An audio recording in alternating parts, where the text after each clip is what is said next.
جو لال مسجد کرفیو کے دنوں میں جو حالات اور سما چل رہا تھا وہ اللہ قیامت خیز منظر گزرا ہے. آنکھوں سے آج بھی تصورات آتے ہیں, وہ آوازیں گونجے, بندہ سوچے تو پریشان ہو جاتا ہے. ایسا آپریشن کبھی زندگی میں نہ میں نے وہ آپریشن کے دوران وہ کرفیو دیکھا ہے, نہ کبھی ایسا کرفیو دوبارہ دیکھنے کا اللہ موقع دے. لال مسجد ایسا واقعہ تھا کہ ان 13 روز میں 13,000 بار میں نے سوچا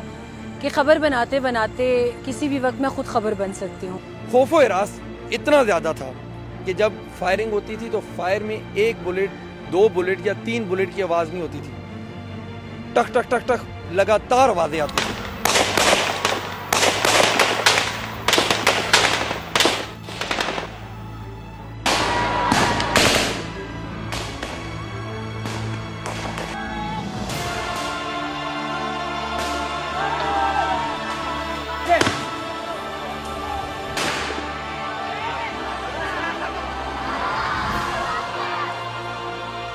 جب لال مسجد کا آپریشن سٹارٹ ہوا تو چونکہ یہ ہمارے گھر ہیں, یہ آپ گھر پہلے دیکھ لیں کہ ہم یہاں پہ بالکل اس کے قریب سامنے رہتے تھے. تو جب یہ آپریشن سٹارٹ ہوا اور وہ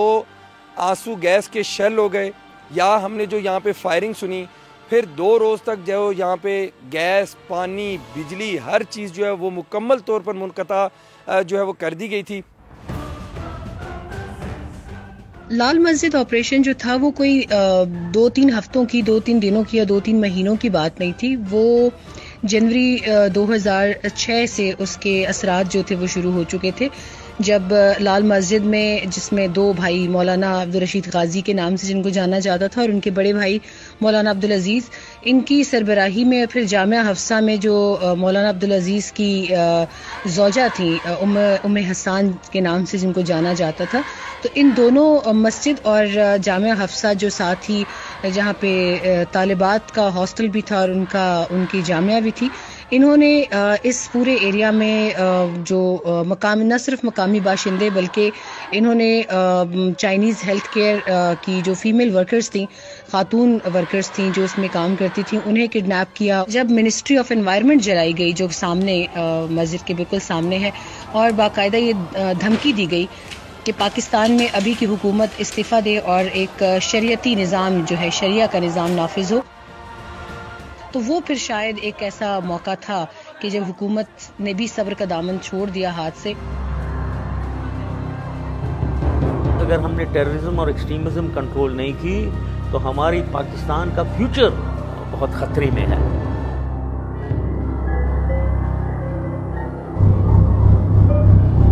اس وقت کے صدر جو تھے ریٹائرڈ جنرل پرویز مشرف, انہوں نے گو ہیڈ دیا آپریشن کا, اور تمام تر چیزیں جو تھیں وہ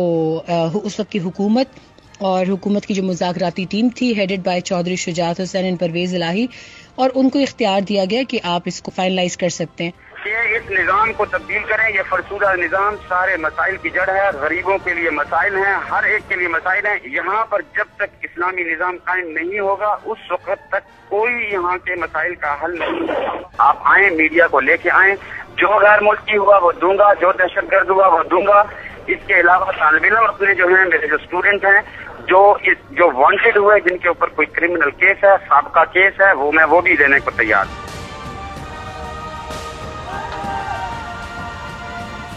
بالکل ساتھ یہ مدرسہ ہے, ساتھ مسجد ہے, اور اتنا خوف و ہراس تھا ان بموں کی آواز کا اور گولیوں کی آواز کا کہ شاید وہ ہم پہ گر رہی ہیں آج. رات کو مغرب کے بعد سے جب وہ گولہ باری شروع ہوتی تھی تو بم اس طرح گرا کرتے تھے جس طریقے سے ایک دفعہ پورے گھر کی کھڑکیاں, دروازے اور وہ گونج سے ہی وہ ہل جاتا تھا سارا علاقہ.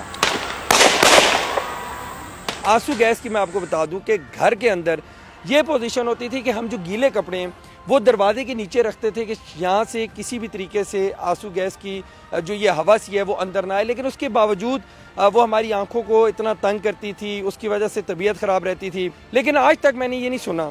کہ کبھی کسی بڑے نے یا کسی نے بتایا کو اس طرح کا کرفیو اسلام آباد میں پہلے کبھی لگا ہو.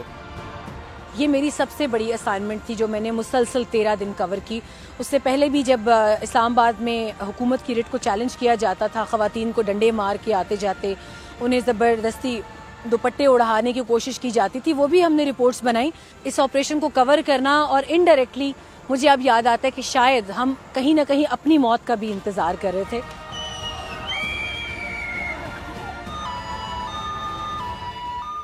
ذہنی کیفیت اب یہ ہے کہ وہ کوشش ہوتی ہے کہ وہ کہتے ہیں کسی اور مسجد میں جا کے نماز پڑھ لی جائے یہاں کی نسبت. اتنا خوف ہے کہ یار کوئی نہ کوئی معاملہ نہ کسی ٹائم پہ بھی ہو جائے.